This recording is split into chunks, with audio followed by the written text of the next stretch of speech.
국회에 대한 군경 투입에 관한 판단. 가. 인정사실.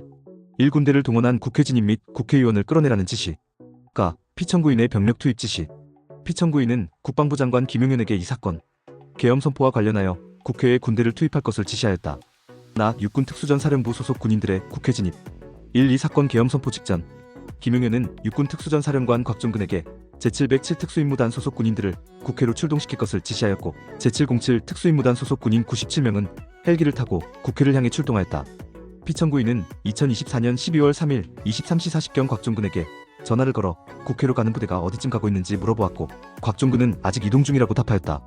제707 특수임무단 소속 군인들은 국회 경내 운동장에 도착한 뒤 본관으로 이동하여 출입문을 확보하고자 하였고 이들 중 16명은 2024년 12월 4일 0시 33경 국회 본관의 우측 유리창 2개를 깨뜨리고 본관 내부로 진입하였다. 이 사건 계엄 선포 직후 출동 지시를 받았던 제1공수여단 소속 군인들 중 170여 명도 국회 경내로 진입하였다. 국회 직원, 국회의원 보좌관 등은 집기류를 쌓고 소화기를 분사하고 몸으로 막는 등으로 이들을 저지하였고 그 과정에서 일부가 부상을 입음과 동시에 약 6,600만 원 상당의 물적 피해도 발생하였다. 이 사건 계엄 선포 직후부터 국회의장을 비롯한 국회의원들은 비상계엄에 제어 구 결의안을 심의하기 위하여 국회 본관 내 본회의장으로 모이고 있던 중이었다. 피청구인은 2024년 12월 4일 0시 30경 곽종근에게 전화로 아직 의결정 족수가 채워지지 않은 것 같다. 빨리 국회 문을 부수고 들어가서 안에 있는 인원들을 밖으로 끄집어내라고 지시하였고 곽종근은 제707 특수임무단장 김현태에게 150명이 넘으면 안 된다고 하는데 들어갈 수 없겠냐와 같이 말하는 등 위 지시를 이행할 방법을 논의하였다. 곽종근은 비상계엄의 제 요구 결의안이 가결된 사실을 확인한 뒤 임무 중지 및 철수를 지시하였고 김용현의 병력 추가 투입 지시로 그 무렵 국회 경내에 도착한 100여 명의 제707 특수임무단 소속 군인들도 곧바로 철수하였다. 그 결과 본회의장까지 들어간 병력은 없었다. 3. 피청구인은 곽종근에게 전화한 사실은 있지만 당시 상황을 확인하였을 뿐이고 국회의원을 끄집어내라는 지시는 한 사실이 없다고 주장한다. 또한 위 지시에 관한 곽종근의 진술이 일관성이 없다며 신빙성이 떨어진다고도 주장한다.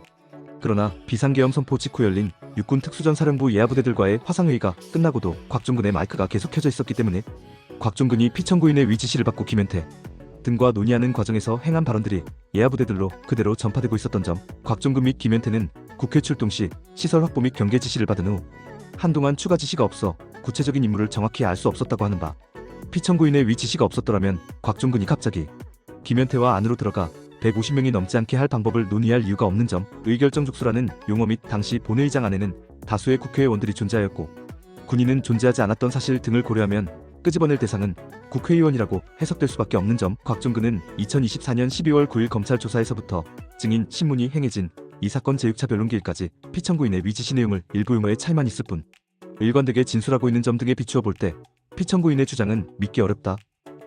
수도방위사령부 소속 군인들의 국회 진입. 1. 이 사건 계엄 선포 직후 김용현은 수도방위사령관 이진우에게 예하부대를 국회로 출동시킬 것을 지시하였다. 이진우는 제1경비단 및 군사경찰단 소속 군인들을 출동시키면서 자신도 국회로 이동하였다.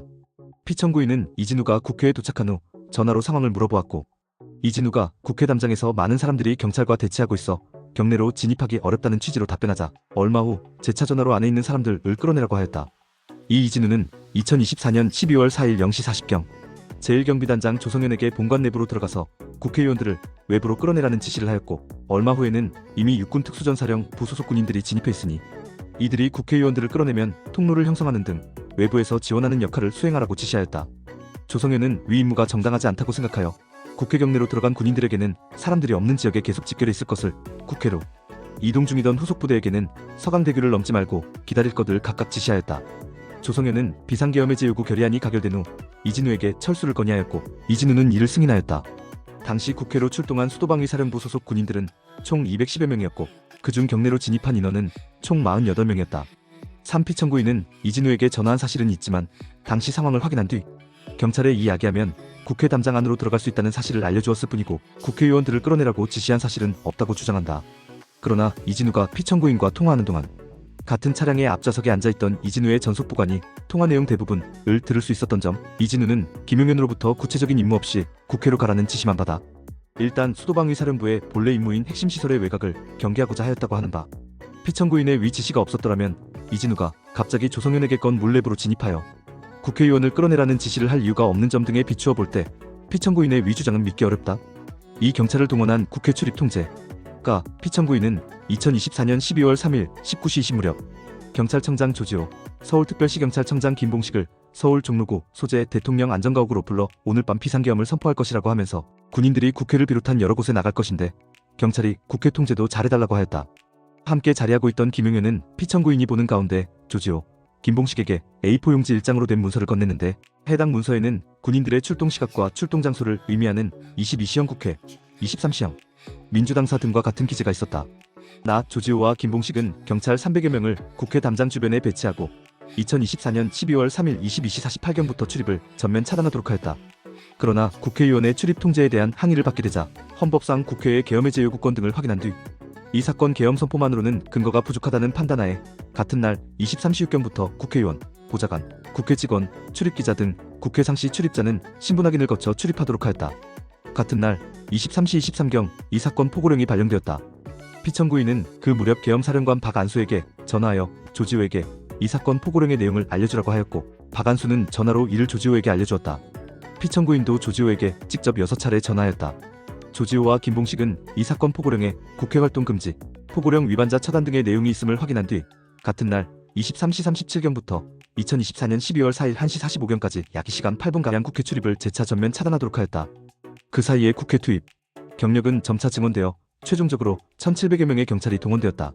위와 같은 출입 차단으로 인하여 비상계엄해제 요구 결의안을 심의하기 위해 국회로 모이고 있던 국회의장 및 국회의원들 중 일부는 담장을 넘어가야 했거나 아예 들어가지 못하였고 국회 본 회의 개의도 지연되었다. 피청구인은 경찰로 하여금 국회의원의 출입을 통제하도록 한 사실이 없고 오히려 김용현에게는 출입을 막지 말라고 지시하였다고 주장한다. 그러나 피청구인은 조지호, 김봉식을 대통령 안전가옥으로 불러 국회 통제를 잘해달라고 말한 점, 그 자리에서 김용현이 그림을 그려가며 어느 곳에 경력을 배치할지 설명하는 것을 보았다고 스스로 인정하는 점, 피청구인은 박안수로 하여금 국회 활동 금지가 포함된 이 사건, 포고령을 조지호에게 알려주라고 한 점, 조지호가 계엄해제 요구권 등을 인지하고 국회의원의 출입은 허용했던 상황에서 재차 출입을 차단할 특별한 이유를 찾기 어려운 점 등에 비추어 볼 때 피청구인의 주장은 믿기 어렵다. 3주요 정치인 등에 대한 위치 확인 시도. 피청구인은 2024년 12월 3일 20시 22경 국정원 1차장 홍장원에게 전화로 한두 시간 후 전화할 일이 생길지 모르니 비와 폰을 잘 챙기고 있으라고 하였고 같은 날 22시 53경 다시 전화를 걸어 비상계엄 발표하는 것을 보았느냐며 이번 기회에 국정원에도 대공수사권을 줄 테니 우선 자금이든 인력이든 국군방첩사령부를 도와 지원하라는 취지로 말하였다. 김용현은 이 사건 계엄 선포 직후 국군방첩사령관 여인영에게 총 14명의 명단이야. 이 사건 명단이라 한다를 알려주면서 포고령을 위반할 우려가 있는 사람들로서 합동수사본부가 꾸려진 뒤 위반 혐의가 발견되면 체포할 수도 있으니 미리 위치 등 동정을 파악해두라고 지시하였다. 이 사건 명단에는 국회의장 우원식, 더불어민주당 대표 국회의원 이재명, 국민의힘 대표 한동훈, 조국혁신당 대표 국회의원 조국, 더불어민주당 원내대표 국회의원 박찬대 전 대법원장, 김명수 전 대법관 권순일 등이 포함되어 있었다. 나 여인영은 조지호에게 이 사건 명단과 대부분 일치하는 명단을 불러주면서 위치 확인을 요청하였다. 홍장원은 같은 날 22시 58경 및 23시 6경 여인영에게 전화하여 자초지종을 물어보았으나 여인영은 제대로 답변하지 않다가 홍장원이 피청구인으로부터 국군방첩사령부를 지원하라는 전화를 받았다고 하자 당시 상황을 설명하고 이 사건 명단과 대부분 일치하는 명단을 불러주면서 위치 확인을 요청하였다. 조지호와 홍장원은 여인영의 요청에 협조하지 않았고 국회로 출동하였던 10개조 총 49명의 국군방첩사령부 소속 군수사관들은 국회 담장 밖에서 대기하다가 비상계엄해제 요구 결의안이 가결되자 모두 철수하였다. 이에 따라 이 사건 명단의 사람들에 대한 위치 확인은 실제로 행해지지 않았다. 피청구인은 누구에게도 이 사건 명단과 관련된 지시를 한 바 없다고 주장한다. 특히 피청구인은 홍장원과 2차례 통화한 사실은 있지만 첫 번째 통화는 국정원장 조태용이 해외 출장 중이라고 오인하여 국정원을 잘 챙기라는 취지에서 한 것이고 두 번째 통화는 홍장원이 피청구인의 해외 순방 시 경호를 도왔던 일에 대한 격려 차원에서 전화하면서 계엄과 무관하게 간첩, 수사 업무와 관련하여 국군방첩사령부를 지원하라고 한 취지라고 주장한다.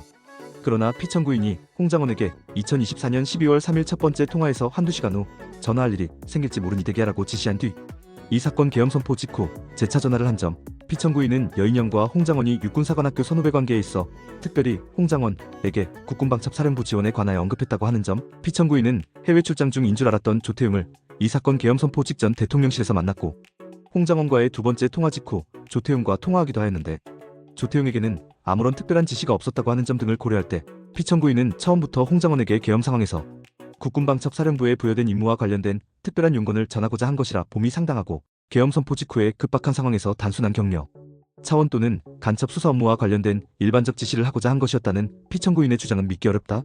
오히려 홍장원과의 통화에서 언급을 주저하던 여인영이 피청구인의 전화를 받았다는 말을 듣고서야 상황 설명을 하면서 위치 확인을 요청한 사실, 피청구인이 국군 방첩사령관 여인영, 국정원, 1차장 홍장원, 경찰청장 조지우를 모두 지휘할 수 있는 위치에 있었던 사실 등에 비추어 볼 때 포고령 위반 우려가 있다는 점을 들어 필요시 체포할 목적으로 이 사건 명단에 포함된 사람들의 위치를 확인하도록 한 김용현의 지시가 피청구인의 의사와 무관하게 이루어졌다고 보기 어렵다.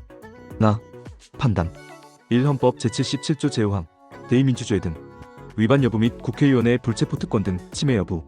가 우리 헌법은 자유민주적 기본질서의 보호를 그 최고의 가치로 하여 이를 구현하기 위해 입법권은 국회헌법 제40조에, 행정권은 대통령을 수반으로 하는 정부헌법 제66조 제4항에, 사법권은 법관으로 구성된 법원헌법 제101조 제1항에 각각 속하게 하는 권력분리원칙을 취하고 있다. 헌재 1994년 4월 28일 8구 1 참조. 대의민주주의에서 국회는 주권자인 국민이 선출한 국회의원으로 구성된 국민의 대표기관으로서 입법기능, 정부감독기능, 재정에 관한 기능 등을 수행하며 헌재 2003년 10월 30일 2002월 나일 참조. 이러한 국회의 기능은 주로 국민의 정치적 의사가 수렴되고 논의되는 공적인 장소인 국회 본관 내 본회의장에서 국회의원에 의한 심의표결권 행사로 실현된다. 나 한편 헌법 제77조 제5항은 국회가 재적의원 과반수의 찬성으로 계엄의 해제를 요구한 때에는 대통령은 이를 해제하여야 한다고 규정함으로써 대통령의 계엄 선포권의 남용을 통제할 수 있는 권한을 국민의 대표기관인 국회에 부여하고 있으므로 비상계엄이 선포된 경우에도 국회의 권한을 제한할 수는 없다고 보아야 한다. 그렇지 않으면 대통령이 비상계엄을 선포함으로써 헌법에 따른 국회의 통제권한을 명무실하게 만들 수 있기 때문이다. 같은 취지에서 행정권의 부당한 탄압으로부터 국회의원의 활동을 보장하기 위하여 헌법 제44조 제1항에서 국회의원은 현행범인인 경우를 제외하고는 회기 중 국회의 동의 없이 체포 또는 구금되지 아니한다. 라고 규정한 국회의원의 불체포 특권은 계엄법 제13조에서 계엄 시행 중 국회의원은 현행범인인 경우를 제외하고는 체포 또는 구금되지 아니한다. 라고 규정함으로써 회기 중인지 여부 및 국회의 동의 여부와 무관하게 더욱 강화된 형태로 보장되고 있다. 그럼에도 불구하고 피청구인은 군경을 투입하여 국회의장 및 국회의원들이 국회에 자유롭게 출입하는 것을 방해하는 한편 이들을 끌어내라고 지시함으로써 계엄의 제휴구권을 비롯한 국회의 권한 행사가 제대로 이루어지지 못하게 하려고 하였다. 피청구인의 이와 같은 행위는 국민의 대표기관인 국회에 계엄의 제휴구권을 부여한 헌법 제77조 제5항을 위반한 것일 뿐만 아니라 국회가 제 기능을 충실히 실현할 수 없도록 하는 것으로서 대의민주주의와 권력분리원칙에 정면으로 반하고 국민의 대표인 국회의원의 심의표결권 등 헌법상 권한 및 계엄의 상황에서 특별히 중요한 의미를 지니는 국회의원의 불체포 특권을 침해한 것이다. 이 정당활동의 자유침해 여부가 정당은 국민과 국가의 중개자로서 정치적 도관의 기능을 수행하여 국민의 다원적 의사를 형성통합함으로써 국가정책의 결정에 직접 영향을 미칠 수 있는 규모의 정치적 의사를 형성하고 있다. 헌재 2020년 5월 27일 2019월 나일 참조. 이에 헌법 제8조 제1항은 정당 설립의 자유를 명시적으로 규정하고 있는 바 정당의 설립만이 보장될 뿐 그 활동이 임의로 제한될 수 있다면 정당 설립의 자유는 사실상 아무런 의미가 없게 되므로 위 조항은 정당활동의 자유를 포함한 정당의 자유를 광범위하게 보장하는 것이라 할 수 있다. 헌재 2004년 12월 16일 2004 마사오륙, 헌재 2014년 1월 28일 2012 마사사마일 등 참조. 나 당대표, 원내대표 등 정당기관의 활동은 정당 자신의 활동이므로 당연히 헌법적으로 보장되어야 할 정당의 활동으로 볼 수 있다. 헌재 2014년 12월 19일 2013일 참조. 정당 소속 국회의원은 기본적으로 국민 전체의 대표자로서의 지위를 가지지만 정당 민주주의의 발전에 따라 소속 정당의 공천을 받아 그 지원이나 배경 아래 당선되고 정치의사 형성에 있어서도 사실상 정당의 규율이나 당론 등의 영향을 받게 되어 정당의 이념을 대변하는 지위도 함께 가지게 되었는 바 헌재 2014년 12월 19일 2013원 다일, 헌재 2020년 5월 27일 2019월 나일 참조. 이들의 활동 역시 일정 부분 정당의 활동이 될 수 있다. 김용현은 이 사건 계엄 선포 직후 포고령 위반 우려가 있다는 점을 들어 필요시 체포할 목적으로 각 정당의 대표 및 원내대표 등에 대한 위치 확인을 지시하였는 바 앞서 살펴본 바와 같이 위 지시는 피청구인의 의사와 무관하게 이루어졌다고 보기 어렵다. 이는 각 정당 소속 국회의원들을 포함한 당원들에 대하여 상당한 영향력을 행사할 수 있는 위 사람들의 활동을 제약함으로써 각 정당의 활동도 제약하고자 하는 의도를 가진 행위로 보인다. 따라서 피청구인의 위와 같은 행위는 정당활동의 자유를 침해한 것이다. 3헌법에 따른 국군 통수 의무 등 위반 여부. 앞에서 살펴본 것처럼 피청구인은 국회의 헌법상 권한 행사를 막고 정당의 활동을 제약하고자 하는 정치적 목적으로 국회에 병력을 투입하여 본회의장에서 국회의원들을 끌어내라고 지시하였고 주요 정치인에 대한 위치 확인 지시에 관여하였다. 평소 전시와 같은 비상 상황을 전제로 하여 훈련에 오던 군인들은 이 사건 계엄이 선포되고 출동 지시가 내려지자 개인학위 등을 소지하고 국회로 출동하였다. 그러나 군인들이 맞닥뜨린 것은 적이 아니라 일반 시민이었고, 일반 시민을 상대로 적극적으로 무력을 행사할 수 없었던 군인들은 위와 같은 지시를 이행하지 못하였다. 헌법제정권자인 국민은 우리의 헌정사에서 다시는 군의 정치 개입을 반복하지 않고자 국군의 정치적 중립성을 헌법에 명시하였으나, 국군 통수권자인 피청구인이 정치적 목적으로 그 권한을 남용함으로써 국가의 안전보장과 국토방위에 신성한 의무를 수행함을 사명으로 하여 나라를 위하여 봉사해온 군인들이 또다시 일반 시민들과 대치하는 상황이 발생하게 된 것이다. 그렇다면 피청구인은 국군의 정치적 중립성에 반하여 국군 통수권을 행사하였으므로 헌법 제5조 제2항 및 제74조 제1항을 위반하였다. 영상이 도움되셨다면 구독과 좋아요,